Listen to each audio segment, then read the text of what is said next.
കൃഷ്ണായ വാസുദേവായ ഹരയേ പരമാത്മനി പ്രണതക്ലേശനാശായ ഗോവിന്ദായ നമോ നമഃ. ശ്രീമദ് ഭാഗവതം ഏകാദശ സ്കന്ധം അധ്യായം 11. നമ്മൾ ശ്ലോകം 19 ചെയ്ത്. അതിൽ എന്താണ് പറഞ്ഞു വെച്ചാൽ, അല്ലയോ ഉദ്ധവ, ഈ കറവ് വറ്റിയ പശുവിനെയും പാതിവൃത്യമില്ലാത്ത പത്നിയെയും രോഗം ബാധിച്ച ശരീരത്തെയും അല്ലേ, നല്ലതല്ലാത്ത ദുഷ്ടനായ പുത്രനെയും അർഹിക്കുന്നവർക്ക് കൊടുക്കാൻ ഉപയോഗിക്കാത്ത ധനത്തെയും എന്നെ കീർത്തിക്കാത്ത വാക്കുകളെയും ആരാണ് എൻകറേജ് ചെയ്യണത്? അവർ ദുഃഖികളിൽ വെച്ച് ദുഃഖിയായിത്തീരുന്നു എന്നാണ് 19 പറഞ്ഞ നമ്മൾ അല്ലേ. ഇനി നമുക്ക് 20 വായിക്കാം കേട്ടോ. അതായത് എന്നെ പറ്റിയിട്ടല്ലാതെ ഉള്ള വല്ല കണ്ണി കണ്ട കാര്യങ്ങളെന്നാണ് ഭഗവാൻ ഈ അതിനെപ്പറ്റി പറയാണ്. യസ്യാം നമേ പാവനമംഗ കർമ്മസ്ഥിത്യുദ്ഭവ നിരോധമസ്യ ലീലാവതാരേപ്സിത ജന്മവാസ്യാദ്വന്ദ്യാം ഗിരം ത്വാം ബിഭ്രിയാന്ന ധീരഃ. 20 എന്താണ്? ഹേ അംഗ, ഉദ്ധവനെ വിളിച്ചിട്ട് പറയാണ്, അസ്യ ഈ ലോകത്തിൻ്റെ സ്ഥിത്യുദ്ഭവ പ്രാണനിരോധം, അതായത് ഈ ലോകത്തിൻ്റെ സൃഷ്ടിസ്ഥിതി പ്രളയങ്ങൾക്ക് കാരണമായതും പാവനം, അതായത് ജഗത്തിനെ പരിശുദ്ധമാക്കി തീർക്കുന്നതും മേ കർമ്മ എൻ്റെ ലീലകൾ, ലീലാവതാരോപ്സിത ജന്മ വാ എൻ്റെ ലീലാവതാരങ്ങൾ വെച്ച് ഏറ്റവും സ്നേഹിക്കാൻ പറ്റുന്ന അല്ലേ, ലവബിൾ ആയിട്ടുള്ള രാമകൃഷ്ണാദി അവതാരങ്ങൾ. മറ്റിപ്പോൾ നരസിംഹമൊക്കെ നമുക്ക് നല്ലതെന്നല്ല പറയണം, പക്ഷേ ഇത് ഓൾമോസ്റ്റ് പൂർണ്ണാവതാരം. ശ്രീകൃഷ്ണൻ പൂർണ്ണാവതാരമാണ്, ശ്രീരാമനും പൂർണ്ണാവതാരം എന്നാണൊക്കെ ചിലർ പറയും. അല്ലെങ്കിൽ എന്തായാലും മനുഷ്യനായിട്ട് തന്നെയാണല്ലോ. വളരെ ലവബിളായിട്ടുള്ള 2 ക്യാരക്ടറാണ്. അങ്ങനെയുള്ള അവതാരങ്ങളെ യസ്യാം ഏത് വാക്കിൽ സ്യാതിരിക്കുന്നില്ലയോ, അല്ലെങ്കിൽ ഈ അവതാരങ്ങളെപ്പറ്റിയും ഈ ശ്രീരാമഭഗവാന്റെയും ശ്രീകൃഷ്ണൻ്റെയൊക്കെ ലീലകളെപ്പറ്റിയും പറയാത്ത വാക്കുകൾ എന്ന് വെച്ചാൽ കണ്ണി കണ്ട കാര്യങ്ങളെയൊക്കെ പറ്റി പറയുന്ന ആവശ്യമില്ലാത്ത അനാവശ്യമായിട്ടുള്ള കാര്യങ്ങളെപ്പറ്റി പറയുന്ന വാക്കുകൾ അതാണ്. അങ്ങനത്തെ ഇവരെ പറ്റി അല്ലാതിരിക്കുന്ന ഏതൊക്കെ വാക്കാണോ അത്. താം വന്ധ്യാം ഗിരം, അങ്ങനെ ഉപയോഗമില്ലാത്ത വാക്കിനെ ധീര, വന്ധ്യ മീൻസ് പ്രസവിക്കാത്ത സ്ത്രീ എന്നാണല്ലോ. അതുപോലെ അതായത് ഇതുകൊണ്ട് പ്രയോജനമില്ലാത്ത വാക്കിനെ ധീര, ബുദ്ധിമാൻ, അതായത് വിവേകമുള്ളവൻ, ന വിബൃഹാദ്, അതിനെ ഒരിക്കലും പറയേ പിന്നെ കേൾക്കുകയൊന്നും ചെയ്യരുതെന്ന് പറയാണ്. എന്താണ് ഈ ഒരു ശ്ലോകത്തിൽ പറഞ്ഞ വെച്ചാൽ, പിന്നെ ഈ ഭഗവാൻ പറഞ്ഞില്ലേ എന്നെ പറ്റിയിട്ടല്ല അല്ലാത്ത കണ്ണി കണ്ടത് പറഞ്ഞാൽ അത് കഴിഞ്ഞു ഒന്ന് ചുരുക്കി പറഞ്ഞു. ഇപ്പം ഇതിലെന്താ പറയണ വെച്ചാൽ, എന്നെ കീർത്തിക്കാത്ത വാക്കിനെ എൻകറേജ് ചെയ്യണ ആൾ ദുഃഖ്യമെന്ന് പറഞ്ഞല്ലോ അല്ലേ. ഇനി ഇതിലെന്താ പറയണ വെച്ചാൽ, ഈ പ്രപഞ്ചത്തിൻ്റെ സ്ഥിതിയും പിന്നെ എന്താണ് സൃഷ്ടിസ്ഥിതി പിന്നെ എന്താണ് സംഹാരം തന്നെ ഭഗവാന്റെ ലീലയാണ്. അങ്ങനെ ലീലാരൂപത്തിലുള്ള സൃഷ്ടിസ്ഥിതി സംഹാരവും വളരെ തന്നെ ചെയ്യരുത് എന്നാണ് പറയുന്നത്. വെച്ചാൽ ഭഗവത് കഥകളും ഭാഗവത ധർമ്മങ്ങളും ശ്രീരാമൻ്റെ ആണെങ്കിലും അതെ, അങ്ങനെ രാമായണത്തിലത്തെ കഥകളും അങ്ങനത്തെ നല്ല നല്ല കാര്യങ്ങളല്ലാതെ എന്നാണ് ചുരുക്കത്തിൽ പറയണത്. അനാവശ്യ കാര്യങ്ങളൊന്നും പറഞ്ഞ് വെറുതെ സമയം ചെലവഴിക്കേണ്ട, നാവിനെ ബുദ്ധിമുട്ടിക്കേണ്ട. എൻ്റെ ചരിതങ്ങളും എൻ്റെ ലീലകളും അല്ലെങ്കിൽ നിങ്ങൾക്ക് ഇഷ്ടപ്പെട്ട ഏത് അവതാരത്തിൻ്റെ കഥകളും ലീലകളും മാത്രം പ്രകീർത്തിക്കണം. ഒരു വിവേകിയായിട്ടുള്ള ആൾ അതാണ് ചെയ്യുക എന്നാണ് പറഞ്ഞത്. ഇതിൽ വെച്ചാൽ എന്നെപ്പറ്റി അതിൽ പറഞ്ഞോലോ ഒന്ന് ചുരുക്കി പറഞ്ഞോലോ കഴിഞ്ഞാൽ അതിനെ വിസ്തരിക്കുകയാണ്. എൻ്റെ കഥകളും എൻ്റെ ചരിത്രങ്ങളും ഞാൻ ഉപദേശിച്ച ഉപദേശങ്ങളെ പറ്റിയിട്ടും ഒക്കെ വായിക്കുകയും പറയുകയും കേൾക്കുകയും ചെയ്യണതാണ് നല്ലതെന്ന് നമ്മളോട് പറയണേ. മറ്റതൊക്കെ അനാവശ്യമാണ്, നിഷ്ഫലമാണ്. അതുകൊണ്ട് നല്ല വിവേകിയായിട്ടുള്ള ഒരാൾ ബാക്കി കാര്യങ്ങൾ പറ്റി പറയുകയോ സംസാരിക്കുകയോ കേൾക്കുകയൊന്നും ചെയ്യരുതെന്നാണ് ചുരുക്കത്തിൽ. യസ്യാം നമേ പാവനമംഗ കർമ്മസ്ഥിത്യുദ്ഭവ പ്രാണനിരോധമസ്യ ലീലാവതാരേപ്സിത ജന്മവാ സ്യാദ്വന്ധ്യാം ഗിരം ത്വാം ബിഭ്രയാന്ന ധീര. ഇവിടെ ധീരൻ എന്ന് പറഞ്ഞാൽ ബുദ്ധി, വിവേകി എന്നാണ് കേട്ടോ അർത്ഥം. ധീച്ച ബുദ്ധിയാണല്ലോ, ബുദ്ധിയുള്ള ആളെന്നർത്ഥം, ബുദ്ധിമാൻ. ഇനി ഇപ്പോൾ പറഞ്ഞതിനെ ഒന്ന് ഉപസംഹരിക്കുകയാണ്. ഏവം ജിജ്ഞാസയാപോഹ്യ നാനാത്വഭ്രമമാത്മനി ഉപാരമേത വിരജം മനോമയ്യർപ്യ സർവഗേ. ഇനി ഭഗവാൻ എന്താ പറയണ? ഏവം ഇപ്രകാരം ജിജ്ഞാസയ, അതായത് നല്ല മുമുക്ഷുവായിട്ട്, അതായത് മോക്ഷം തന്നെ, അധ്യാത്മവിചാരം ഇങ്ങനെ ഇപ്പറഞ്ഞ പോലെ നല്ല ജിജ്ഞാസയ, അറിയാനുള്ള ആഗ്രഹം കൊണ്ട് അധ്യാത്മവിചാരം ചെയ്ത് ആത്മനി ആത്മാവിൽ നാനാത്വഭ്രമം, ഈ കാണുന്ന നാനാത്വഭ്രമം ഉണ്ടല്ലോ, നമുക്ക് ഇതൊക്കെ ബ്രഹ്മാണെന്ന് മനസ്സിലാക്കണം എന്നാണ്. പലവിധം പല കാര്യങ്ങളായിട്ട് നമുക്ക് കാണുന്നുണ്ടല്ലോ. അപ്പോൾ അതിനെ അപോഹ്യ, അതിനെ പരിഹരിച്ച് സർവ അപഹരിച്ച, അതെ, അപോഹ്യ സർവഗേ, സർവഗേ എല്ലായിടങ്ങളിലും നിറഞ്ഞിരിക്കുന്ന, അല്ലേ ഭഗവാൻ, മയി എന്നിൽ, വിരജം മനഃ നിർമ്മലമായ മനസ്സിനെ, അർപ്പിച്ച് ഉപാരമേത നിവൃത്തി, അതായത് മോക്ഷം പ്രാപിക്കണം, നിവൃത്തി പ്രാപിക്കണം, ഇതിന്ന് മുക്തി അല്ലെങ്കിൽ മോക്ഷത്തെ പ്രാപിക്കണം എന്നാണ് ഇതിൽ പറഞ്ഞത്. അതായത് ഇങ്ങനെ വിദ്വാൻ നല്ല കാര്യങ്ങളെ പറയാവൂ എന്നൊക്കെ പറഞ്ഞല്ലോ, അല്ലെങ്കിൽ അറിവുള്ള ആളെ. ഇനി ഇങ്ങനെ തത്വജിജ്ഞാസ കൊണ്ട് അല്ലെങ്കിൽ നല്ലോണം അധ്യാത്മവിചാരം ചെയ്ത് ഇങ്ങനെ തത്വജിജ്ഞാസ കൊണ്ട്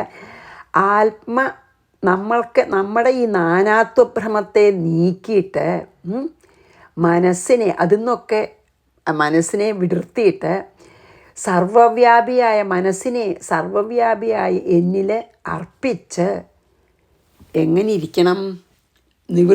നിവൃത്തിയെ പ്രാപിക്കണം. അതായത് ഉപാരമേത, അതായത് എന്നിട്ട് യാതൊരു ചിന്തകളും ഇല്ലാതെ നല്ല ശാന്തനായിരിക്കണം എന്നാണ് ഇതിൽ പറയണത് കേട്ടോ.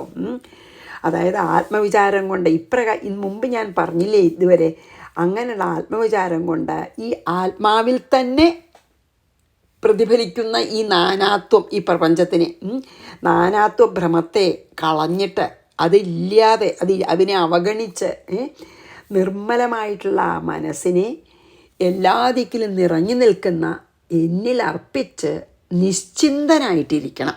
അതാണ് അപ്പോൾ ഈ ഉപാരമേതേ പറഞ്ഞ ഉപരമം, അതായത് ശാന്തനായിട്ട് നിശ്ചിന്തനായിട്ടിരിക്കണം എന്നാണ് ഭഗവാൻ പറഞ്ഞത്. ഇനി ഇതിന് കഴിവില്ലെങ്കിൽ വിഷമിക്കണ്ട എന്ന് പറയുകയാണ് ഞാൻ അടുത്തേലേട്ടോ. ഏവം ചിലർക്കപ്പോൾ അങ്ങനെ പറ്റുന്നില്ല, എനിക്ക് മനസ്സിനെടുക്കാൻ പറ്റുന്നില്ല അതായത് നമ്മൾ പറഞ്ഞില്ലേ ഈശ്വരൻ ജീവൻ ജഗത്തെന്ന്. അപ്പോൾ ജീവന് ജഗത്തുനിന്ന് മാറാൻ പറ്റണില്ല എന്നുള്ളൊരവസ്ഥ ഉള്ളവരൊക്കെ പറയുന്നുണ്ടെങ്കിൽ കേട്ടോ. അപ്പം എന്നെ ആത്മാർത്ഥമായിട്ട് എന്നെ ഭക്തിയോടുകൂടി സ്നേഹിച്ചാൽ അത് പറ്റുമെന്ന് പറയാൻ പോവുകയാണ് ഭഗവാൻ. ഏവം ജിജ്ഞാസയാ പോഹ്യ നാനാത്വഭ്രമം ആത്മനി, അവനവനിൽ തന്നെ ആത്മാവിൽ തന്നെ ആണ് ഈ ലോകത്തിനെ മായ ആത്മാവിനെ മറച്ചിട്ട് ആത്മാവിൻ്റെ സ്ഥാനത്ത് വെച്ചിരിക്കുകയാണ് ഈ ലോകത്തിനെ. അതിനെ നമ്മൾ നിരസിക്കണം അല്ലെങ്കിൽ മറക്കണം എന്നാണ്. ഉപാരമേത വിരജം മനോമയ്യർപ്യ സർവകേ, നിർമ്മലമായ മനസ്സിനെ എന്നിലർപ്പിച്ച് നിശ്ചിന്തനായിട്ടിരിക്കണം എന്നാണ് അപ്പോൾ ഇതിൽ പറയണത്. ഇനി നമുക്ക് 22 വായിക്കാം കേട്ടോ. യദ്യനീശോധാരയിതും മനോബ്രഹ്മണി നിശ്ചലം മയി സർവാണി കർമാണി നിരപേക്ഷ സമാചര. എന്താണ് 22 പറഞ്ഞ് അത് പറ്റാത്ത ഒരാൾക്ക് 22 അല്ലേ? കർമാണി നിരപേക്ഷത നോക്കട്ടെ കേട്ടോ. എന്താണ് യദ്യനീശോ സർവാണി കർമ്മേണി യതി മനഃ നിശ്ചലം യഥ, അതായത് മനസ്സിനെ ഈ സർവവ്യാപിയായിട്ട് എന്നിൽ അതായത് അർപ്പിച്ചിട്ട് നിശ്ചിന്തനായിട്ടിരിക്കാൻ കഴിയില്ലെങ്കിൽ യതി ഹി മന നിശ്ചലം യഥാ തഥാ ബ്രഹ്മണി ധാരയിതും അനിശഃ. അതായത് അങ്ങനെ പറ്റാത്ത ഒരാളെ എല്ലാ കർമ്മങ്ങളും നിരപേക്ഷ സർവാണി കർമാണി മയി സമാചര.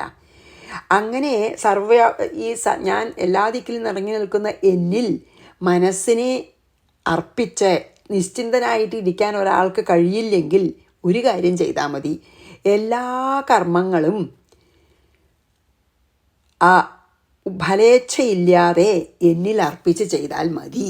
അതാണ് അതിനുള്ള ഒരു വഴി പറയണത് ഭഗവാൻ. അഥവാ ഇപ്പം പറഞ്ഞ പോലെ മനസ്സിനെ മാറ്റാൻ പറ്റണില്ല ഈ ജഗത്തുനിന്ന്, എന്നിട്ട് ഈ എത്ര അധ്യാത്മവിചാരം ചെയ്താലും നമുക്കതിനുള്ളൊരു ഒരു സമയവും ആവണം, ഭഗവാന്റെ അനുഗ്രഹവും വേണം. പറ്റാത്ത സമയത്ത് പറ്റില്ലെങ്കിൽ എന്താ ചെയ്യേണ്ടതെന്ന് പറയാണ്. എന്നാൽ ഒന്നും വിഷമിക്കണ്ട. എന്താ പറയണേ? എല്ലാ കർമ്മങ്ങളും, അതാണ് സർവാണി കർമാണി മയി സമാചര. ചെയ്യുന്ന എല്ലാ കർമ്മങ്ങളും സകല കർമ്മങ്ങളെയും ഫലകാംക്ഷയില്ലാതെ നിസ്സംഗനായിട്ട് എന്നിൽ അർപ്പിച്ചുകൊണ്ട് അനുഷ്ഠിക്കൂ. സമാചര, എന്നിൽ അർപ്പിച്ച് എല്ലാ കർമ്മങ്ങളെയും അനുഷ്ഠിച്ചോളൂ. ഫലാപേക്ഷ കൂടാതെ എന്നിൽ അർപ്പിച്ച് എല്ലാ കർമ്മങ്ങളെയും അനുഷ്ഠിക്കുകയാണെങ്കിൽ തന്നെ ഇങ്ങനെ മുക്തി, ഇതിന്ന് നാനാത്വഭ്രമം തന്നെ നീങ്ങും എന്ന് പറയാണ്. അതായത് നാനാത്വഭ്രമം നമ്മുടെ പ്രയത്നം കൊണ്ട് മാറ്റാൻ പറ്റണില്ലെങ്കിലും ഒന്നും സങ്കടപ്പെടണ്ട. ഇതൊന്നും പുരുഷപ്രയത്നം കൊണ്ട് പറ്റണതുമല്ല, ഭഗവാന്റെ അനുഗ്രഹം വേണം. അപ്പം ഭഗവാൻ പറയണത് അത് പറ്റിയില്ലെങ്കിൽ ദുഃഖിക്കേണ്ട. എല്ലാ കർമ്മങ്ങളെയും എന്നിൽ അർപ്പിച്ച് ഫലകാംക്ഷ കൂടാതെ എല്ലാ കർമ്മങ്ങളെയും എന്നിൽ അർപ്പിച്ച് എല്ലാ കാര്യങ്ങളും അനുഷ്ഠിച്ചോളൂ എന്നാണ്. എത്ര നല്ലതല്ലേ? പറ്റണ്ടേ ഈശ്വര. ഇനി യദ്യനീശോ ധാരയിതും മനോബ്രഹ്മണി നിശ്ചലം മയി സർവാണി കർമാണി നിരപേക്ഷ സമാചര. ഇനി 23 24 ഒന്നിച്ചാണ് ഇതിൽ പറഞ്ഞിരിക്കണം കേട്ടോ. ശ്രദ്ധാലുർമേ കഥാഹ ശൃണ്വൻ സുഭദ്രാലോകപാവനീ ഗായന്നനുസ്മരൻ കർമ്മജന്മചാഭിനയൻ മുഹു. 24 മദർത്ഥേ ധർമ്മകാമാർത്ഥാനാചരൻ മദപാശ്രയഃ ലഭതേ നിശ്ചലം ഭക്തിം മയ്യുദ്ധവ സനാതനേ. ഇതിലെന്താ പറയണ വെച്ചാൽ, ഹേ ഉദ്ധവ, ശ്രദ്ധാലു അല്ലേ, ശ്രദ്ധാലു വളരെ ശ്രദ്ധയോടെ സുഭദ്രാഹ ഭദ്രമായത് മംഗളമായ കർമ്മങ്ങളെ ചെയ്യുന്നവയും ലോകപാവനി ലോകത്തിനെ മുഴുവൻ പരിശുദ്ധമാക്കി തീർക്കുന്ന മേ കഥ, എൻ്റെ കഥകൾ. അതായത് വളരെ ശ്രദ്ധയോടെ അങ്ങേയറ്റം മംഗളപ്രദവും ഈ ത്രിലോകങ്ങളെ മുഴുവൻ പരിശുദ്ധമാക്കാൻ കഴിവുള്ളതുമായ മേ കഥ, എൻ്റെ കഥകൾ ശൃണ്വൻ കേട്ടുകൊണ്ട് കർമ്മ ഗായൻ, എൻ്റെ ചരിത്രങ്ങളെ എൻ്റെ ലീലകളെ പാടിക്കൊണ്ടും ഗായൻ ജന്മ അനുസ്മരൻ, എൻ്റെ എല്ലാ അവതാരങ്ങളെയും ജന്മമെടുത്ത അവതാരങ്ങളെയും സ്മരിച്ചുകൊണ്ടും അഭിനയിച്ചുകൊണ്ടും മദർത്ഥേ എനിക്കായിക്കൊണ്ട്, അതായത് എന്നിൽ അർപ്പിക്കുവാനായിക്കൊണ്ട് തന്നെ ധർമാർത്ഥ കാമങ്ങളെ ആചരൻ അനുഷ്ഠിക്കൂ. എന്നിൽ അർപ്പിച്ചുകൊണ്ട് ധർമാർത്ഥ കാമങ്ങളെയൊക്കെ അനുഷ്ഠിക്കൂ. മദപാശ്രയ, എന്നെ തന്നെ ആശ്രയിച്ചവൻ ഉദ്ധവ, ഹേ ഉദ്ധവ, സനാതനെ മയി, സനാതനനായ എന്നിൽ എന്നും നിലനിൽക്കുന്ന ആദിപുരുഷൻ, എന്നും നിലനിൽക്കുന്ന നിത്യ സത്യ ശുദ്ധ ബുദ്ധ മുക്തനായ എന്നിൽ നിശ്ചലാം ഭക്തിം, അചഞ്ചലമായ ഭക്തിയെ ലഭിക്കുന്നു. അയാൾക്ക് ആരാത് ചെയ്യണ ആൾക്ക് ഭക്തി ഉണ്ടാവുന്നു എന്നാണ് പറയുന്നത്. എന്താ പറയുന്നത്? അപ്പോൾ ഇതിൽ ഈ 2 ശ്ലോകം കൊണ്ട് ഭഗവാൻ പറയുകയാണ്, ഫലാപേക്ഷ കൂടാതെ എന്നിൽ അർപ്പിച്ച അനുഷ്ഠിക്കുമെന്ന് പറഞ്ഞോളൂ. എന്നിട്ട് പറഞ്ഞു, ഒരു നല്ല ഒരു ഭക്തൻ എൻ്റെ ഈ 3 ത്രിലോകങ്ങളുടെയും ശുദ്ധീകരിക്കുന്ന എൻ്റെ മംഗളപ്രദങ്ങളായ കഥകൾ കേൾക്കുകയും കീർത്തിക്കുകയും സ്മരിക്കുകയും ഒക്കെ ചെയ്യണം. എന്നിട്ട് ഞാനെടുത്ത അവതാരങ്ങളെ വീണ്ടും വീണ്ടും അഭിനയിച്ചും, അതായത് എന്തെങ്കിലും എപ്പോഴും ഭഗവാനെ തന്നെ ഇമിറ്റേറ്റ് ചെയ്യുകയൊക്കെ ചെയ്യുക.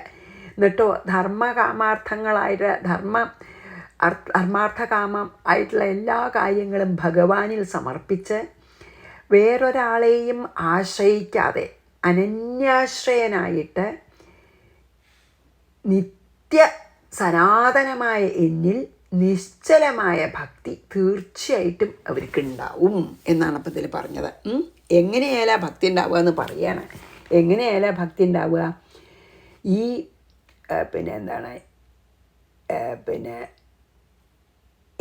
എങ്ങനെ ആയാലാണ് നമുക്ക് വളരെ അനന്യഭക്തി ഉണ്ടായി തീരാന്ന് അതിനുള്ള വഴിയാണ് പറഞ്ഞത്. എന്താ അറിയോ, അങ്ങനെ വേണമെന്നുള്ളൊരു സാധകൻ എൻ്റെ ലോകത്തിനെ മുഴുവൻ ശുദ്ധീകരിക്കുന്ന എൻ്റെ മംഗളപ്രദങ്ങളായ കഥകളെ കേൾക്കുക, കീർത്തിക്കുക, വായിക്കുക, സ്മരിക്കുക. പിന്നെ എൻ്റെ എല്ലാ അവതാരങ്ങളെപ്പറ്റിയും ഇടയ്ക്കിടയ്ക്ക് സ്മരിക്കുകയും ഇതുപോലെ വായിക്കുകയും കീർത്തിക്കുകയും ചെയ്യുക.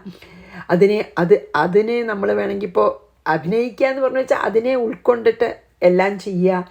ധർമാർത്ഥകാമത്തിനായി ചെയ്യുന്ന എല്ലാ കർമ്മങ്ങളും ഭഗവാന് സമർപ്പിക്കുക. അങ്ങനെ ഭഗവാനെ തന്നെ അനന്യമായി ആശ്രയിച്ചുകൊണ്ട് ജീവിക്കണ ആള് ആ ആൾക്ക്, ആ സാധകന് തീർച്ചയായും സനാതനനായ എന്നിൽ അനന്യഭക്തി ഉണ്ടാവുന്നു എന്നുള്ളത് ഉറപ്പാണ് എന്ന് ഭഗവാന്റെ ഒരു അഷ്വറൻസാണ്. നമുക്ക് വേറൊന്നും വേണ്ട. കേൾക്കുക, പറയുക, കീർത്തിക്കുക ഭഗവാനെ പറ്റി മാത്രം. അങ്ങനെ ചെയ്താൽ അങ്ങനെ ശ്രദ്ധയോടുകൂടി ചെയ്യുന്ന ആളെ, പിന്നെ കർമ്മങ്ങളൊക്കെ ഒന്നും ഫലാപേക്ഷ കൂടാതെ ഭഗവാനെ സമർപ്പിച്ച് ചെയ്യണ ആൾക്ക് തന്നെ അനന്യഭക്തി എന്നിലുണ്ടാവും എന്ന് ഭഗവാൻ അഷ്വർ ചെയ്യണോ കണ്ടോ. ഇനി 23, 24 വായിക്കാം. 25 പോവാം. ശ്രദ്ധാലുർമേ കഥാ ശൃണ്വൻ സുഭദ്രാലോകപാവനീ ഗായന്നനുസ്മരൻ കർമ്മജന്മ ചാഭിനയൻ മുഹു മദർത്ഥേ ധർമ്മകാമാർത്ഥാൻ ആചരൻ മദപാശ്രയ. എന്നെ തന്നെ ആശ്രയിച്ചിട്ട് ലഭതേ എന്ത് ലഭിക്കുന്നു? നിശ്ചലം ഭക്തിം മയ്യുദ്ധവ സനാതനേ. ഇങ്ങനെ എല്ലാ ധർമാർത്ഥകാമങ്ങളെയൊക്കെ എനിക്ക് സമർപ്പിച്ചുകൊണ്ട് അനുഷ്ഠിച്ചാൽ എന്നെ അനന്യമായിട്ട് ആശ്രയിക്കുന്ന ആ പുണ്യാത്മാവിന് അല്ലെങ്കിൽ ആ സാധകന് എന്നിൽ ഉറച്ച ഭക്തി ഉണ്ടാവാതിരിക്കില്ല അല്ലേ. 25 സത്സംഗലബ്ധയാ ഭക്ത്യാ മയി മാം യ ഉപാസിത സവൈ മേ ദർശിതം സദ്ഭിരഞ്ജസാ വിന്ദതേ പദം. ഭഗവാന്റെ തൽക്കാലം ഭഗവാൻ ഇത് ഉപസംഹരിക്കുക ഭഗവാന്റെ വാക്ക്. അപ്പോൾ ഉദ്ധവന് വേറെ ക്വസ്റ്റ്യൻ ചോദിക്കട്ടോ. അതാണത്. സത്സംഗലബ്ധയ, അങ്ങനെ സജ്ജന സംസർഗം കൊണ്ട് ലഭിച്ച മൈ ഭക്തിയ, എൻ്റെ ഭക്തിയിൽ എന്നിലുള്ള ഭക്തിയാൽ മാം യഹ ഉപാസിത, എന്നെ ഏതൊരാളെ ഉപാസിക്കുന്നുവോ സഹ വൈ, ആ ആളെ തീർച്ചയായും സദ്ഭിഹി ദർശിതം, സാധുജനങ്ങളാൽ ഉപദേശിക്കപ്പെട്ട, അവരാൽ പറയപ്പെട്ട വലിയ വലിയ മഹാത്മാക്കൾ പറഞ്ഞ മേ പദം, എൻ്റെ രൂപത്തിനെ അഞ്ജസ, അല്ലെങ്കിൽ മോക്ഷം കിട്ടുന്ന അർത്ഥം, അഞ്ജസ എളുപ്പത്തിൽ വിന്ദതയെ പ്രാപിക്കുന്നു. അപ്പോൾ ഭഗവാൻ ഉപസംഹരിക്കാൻ കേട്ടോ തൽക്കാലം. എന്താ പറയുക വെച്ചാൽ, ഇങ്ങനെ സത്സംഗം കൊണ്ട് ലഭിച്ച അനന്യഭക്തി കൊണ്ട് ഏതൊരു ഭക്തൻ എന്നെ എപ്പോഴും ആരാധിക്കുന്നുവോ ആ ഭക്തൻ സജ്ജനങ്ങളാൽ കാണിച്ചു കൊടുത്ത ആ എൻ്റെ സ്വരൂപത്തെ, അതായത് എന്നെ തന്നെ ഒരു വിഷമവും കൂടാതെ പ്രാപിക്കുന്നു, മീൻസ് മോക്ഷം ലഭിക്കുന്നു ഇതുപോലെ ചെയ്താൽ എന്ന് പറഞ്ഞു. അപ്പം ഇനി ഉദ്ധവന് ഉദ്ധവൻ എന്താ സംസാരിച്ചാൽ, എന്തൊക്കെയാണ് സാധുജനങ്ങളുടെയും ഭക്തിയുടെയും ലക്ഷണം എന്താ? സത്സംഗം എന്ന് പറഞ്ഞുല്ലോ. അപ്പോൾ സാധുജനങ്ങളെ എങ്ങനെ അറിയാം അങ്ങനെയുള്ള ക്വസ്റ്റ്യൻസാണ് ചോദിക്കാൻ പോണത് കേട്ടോ. ആര്? ഉദ്ധവൻ. അപ്പോൾ ഉദ്ധവൻ ചോദിക്കാൻ പോവുകയാണ്. അപ്പോൾ ഉദ്ധവൻ വാചയാണ് ഇനി സാധുസ്തവോത്തമശ്ലോക മത കീദൃഗ്വിധ പ്രഭോ ഭക്തിസ്ത്വയ്യുപയുജ്യേത കീദൃശീ സദ്ഭിരാദൃത. അപ്പോൾ ഉദ്ധവൻ്റെ ചോദ്യമാണ്. ഉദ്ധവൻ ചോദിക്കുകയാണ് ഭഗവാനോട് ഉത്തമ ശ്ലോക, അതായത് അജ്ഞാനത്തിനെ മുഴുവൻ മാറ്റുന്ന കീർത്തിയോടുകൂടിയ ഉത്തമ ശ്ലോകന. അങ്ങനെയെന്ന് പറഞ്ഞാൽ ഭഗവാന്റെ കീർത്തി എല്ലാ അജ്ഞാനത്തിനൊക്കെ മാറ്റും നമുക്ക്, അല്ലേ? പ്രഭോ, ഹേ ഭഗവാനെ, തവ മത, അങ്ങയുടെ അഭിപ്രായപ്രകാരം സാധു, അതായത് സജ്ജനങ്ങൾ, കീദൃഗ്വിധ, ഏതു പ്രകാരമാണ് അങ്ങ് സജ്ജന സന്ദർഭം എന്ന് പറഞ്ഞില്ലേ? എന്നാൽ സജ്ജനങ്ങൾ ആരാന്ന് ചോദിക്കുകയാണ്. സദ്ഭി, അതെ, സദ്ഭിഹി ആദൃത, അതായത് വലിയ വലിയ സജ്ജനങ്ങളാൽ ആദരിക്കപ്പെട്ട ത്വയി, അങ്ങയിൽ ഉപയുജ്യേത, ഉപയോഗപ്പെടുന്ന ഭക്തിഹി, ഭക്തിയും കീദൃശി, എപ്രകാരം. അതായത് മഹാത്മാക്കളുടെ ഭക്തിയുടെയും, ശരിക്കിപ്പോൾ ചോദിക്കണത് എന്താ അറിയോ, പിന്നെ സജ്ജനങ്ങളുടെയും ഭക്തിയുടെയും ലക്ഷണങ്ങളാണ് പറയണത്. ഹേ ഉത്തമ ശ്ലോക എന്ന് സംബോധന തെറ്റ് പറയാണ്.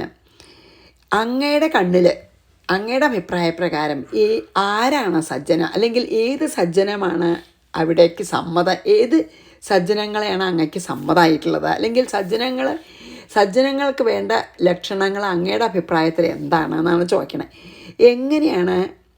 എങ്ങനെയുള്ള ഭക്തിയാണ്, എങ്ങനെയുള്ള ഭക്തിയോടുകൂടി അങ്ങയെ ഭജിച്ചാലാണ് ഭഗവാന് സന്തോഷമാവുക? അതായത് വലിയ വലിയ ഭക്തന്മാരെ, പ്രഹ്ലാദൻ, നാരദൻ, ഇവരാലൊക്കെ ആദരിക്കപ്പെടുന്ന ഭക്തി ഏതാണ്?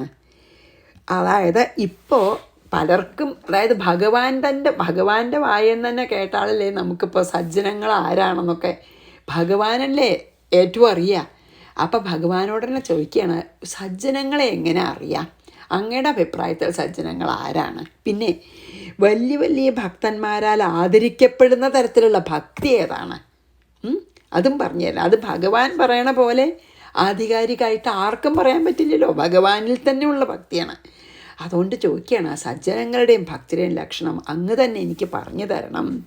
അതായത് ഭഗവാനെ പോലെ അത് പറഞ്ഞു തരാൻ നമുക്ക് ഇനി ആരാ ഉള്ളത്? വേറെ ആരും ഇല്ല, അല്ലേ? അപ്പോൾ ഭഗവാൻ പറഞ്ഞാൽ പിന്നെ അത് നമുക്ക് വേറൊരാളോട് സംശയം ചോദിക്കണ്ടല്ലോ. വേറെ ആരാണെങ്കിലും നമുക്ക് ഭഗവാനോടെങ്കിലും സംശയം ചോദിക്കണം. ഇപ്പോൾ പ്രഹ്ലാദനോ നാരദനാണെങ്കിൽ പോലും നമുക്ക് ഭഗവാനോട് ചോദിക്കണം. പ്രഹ്ലാദനും നാരദനൊക്കെ ഇങ്ങനെ പറഞ്ഞു, അത് പൂർണ്ണമായിട്ടും ശരിയല്ലേ എന്ന് നമുക്ക് ഭഗവാനോട് ചോദിക്കാം. പക്ഷെ ഭഗവാൻ പറഞ്ഞാൽ പിന്നെ നമുക്ക് അതിലും മീതം ഇല്ലല്ലോ. അത് ഭഗവാന്റെ വാക്യം തന്നെയാണ്, വേദവാക്യം, അല്ലേ? അപ്പോൾ 28 വായിച്ച് 29 പോവാം. ഉദ്ധവ ഉവാച സാധുസ്തവോത്തമശ്ലോക മത കീദൃഗ്വിധ പ്രഭോ ഭക്തിസ്തയ്യുപയുജ്യേത കീദൃശീ സദ്ഭിരാദൃത. നമുക്കൊക്കെ ഉള്ള ക്വസ്റ്റ്യൻ തന്നെയാണ് ചോദിക്കണതേ. ഇനി 27 ഏതന്മേ പുരുഷാധ്യക്ഷ ലോകാധ്യക്ഷ ജഗത്പ്രഭോ പ്രണതായ അനുരക്തായ പ്രപന്നായ ച കഥ്യതാം. 27 പുരുഷാധ്യക്ഷ എന്ന് പറഞ്ഞാൽ എന്താ? ഈ ബാക്കി ദേവന്മാരുടെ മുഴുവൻ നിയന്താവും, ലോകാധ്യക്ഷ ലോകങ്ങളെ മുഴുവൻ നിയന്ത്രിക്കുന്നവനും, ജഗൽ പ്രഭോ ഹേ ജഗദീശ്വര, അങ്ങനത്തെ ജഗദീശ്വര, പ്രപന്നായ, പ്രപന്നം ചെന്ന ശരണാഗതി പ്രാപിച്ച്, പ്രണതായ നമസ്കരിച്ച, അനുരക്തായ ഭക്തനായ മേ എനിക്ക്, ഏതദിച്ഛ ഇവയെല്ലാം കഥ്യതാം പറഞ്ഞാലും, എനിക്ക് പറഞ്ഞു തന്നാലും. ഭഗവാനെ നല്ല വാക്കുകളെ കൊണ്ട് സംബോധന ചെയ്തിട്ട് പിന്നെ ഉദ്ധവൻ പറയാണ്. അതായത് ബ്രഹ്മാദി ദേവന്മാരുടെ പോലും നിയന്താവും, എല്ലാ ലോകത്തിനെയും മുഴുവൻ നിയന്ത്രിക്കുന്നവനും, എല്ലാവരാലും ആരാധിക്കപ്പെടുന്നവനും ആയിട്ടുള്ള ഹേ ഭഗവാനെ, അങ്ങയുടെ പാതാരവിന്ദങ്ങളിൽ ഇതാ വീണ് നമസ്കരിക്കുന്ന അങ്ങയുടെ ഭക്തനും അങ്ങയിൽ ശരണാഗതി അടഞ്ഞവനുമായ എനിക്ക് ഇതൊക്കെ ഒന്ന് പറഞ്ഞു തന്നാലും, ഇത് വേറെ ഒരാൾക്കും ഏറ്റവും വേണ്ട പോലെ പറഞ്ഞു തരാൻ എനിക്ക് വേറെ ആരുമില്ല, ഭഗവാൻ തന്നെ എനിക്ക് പറഞ്ഞു തരണം. അതായത് ഭഗവാനെ പോലെ ഇത് എന്നോട് പറയാൻ അർഹതയുള്ള വേറൊരാളെ ഞാൻ കാണില്ല എന്ന് പറയാണ്. സംശയമില്ലല്ലോ നമുക്കും അല്ലേ? അപ്പോൾ അത് വായിക്കാം. എന്നിട്ട് ഒന്നും കൂടി പറ്റുമോ നോക്കട്ടെ കേട്ടോ. ഏതന്മേ പുരുഷാധ്യക്ഷ ലോകാധ്യക്ഷ ജഗത് പ്രഭോ പ്രണതായ അനുരക്തായ പ്രപന്നായ ജഗത്യഥാം. അതെന്താ വെച്ചാൽ ശരണാഗതി അടഞ്ഞിരിക്കുന്ന ഭക്തനായ എന്നിൽ, ഇപ്പം ശരണാഗതി അടഞ്ഞ അങ്ങയുടെ പാദകമലങ്ങളിൽ നമസ്കരിക്കുന്ന എന്നിൽ ദയ തോന്നിയിട്ട് എന്നോട് പറയണമെന്നാണ്. അതായത് നമ്മൾ കണ്ടില്ലേ, പിന്നെ എന്താണ്, കൃഷ്ണായ വാസുദേവായ ഹരേ പരമാത്മനെ പ്രണതക്ലേശനാശായ. അതായത് നമിക്കുന്നവരുടെ ക്ലേശങ്ങളെ, ആരാണ് ഭഗവാനെ നമിക്കുന്ന അവരുടെ ക്ലേശങ്ങളെ മുഴുവൻ നശിപ്പിക്കുന്ന ആളാണ്. അതുകൊണ്ട് തന്നെയാണ് ഉദ്ധവനും അതന്നെ പറയണത്, അങ്ങയുടെ പാതാരവിന്ദങ്ങളിൽ ശരണാഗതി അടഞ്ഞ് നമസ്കരിക്കുന്ന എനിക്ക് എല്ലാം പറഞ്ഞു തരൂ. അപ്പോൾ നമുക്കവിടെ നിർത്താം. പിന്നെ എന്താണ് അങ്ങനെ, അത് കുറച്ചും കൂടി ഉണ്ട് ഉദ്ധവൻ്റെ, ഒരു ശ്ലോകം കൂടി ഉദ്ധവൻ്റെ ഉണ്ട്. അത് കഴിഞ്ഞ് ഭഗവാന്റെ ഈ സജ്ജനങ്ങളുടെയും ഭക്തരുടെയും ലക്ഷണം പറയുകയാണ് കേട്ടോ. അത് നമുക്ക് നാളെ ചെയ്യാം. ശ്രീകൃഷ്ണാർപ്പണമസ്തു. സർവത്ര ഗോവിന്ദനാമ സങ്കീർത്തനം. ഗോവിന്ദ ഗോവിന്ദ. ഗുരുവായൂരപ്പ ശരണം.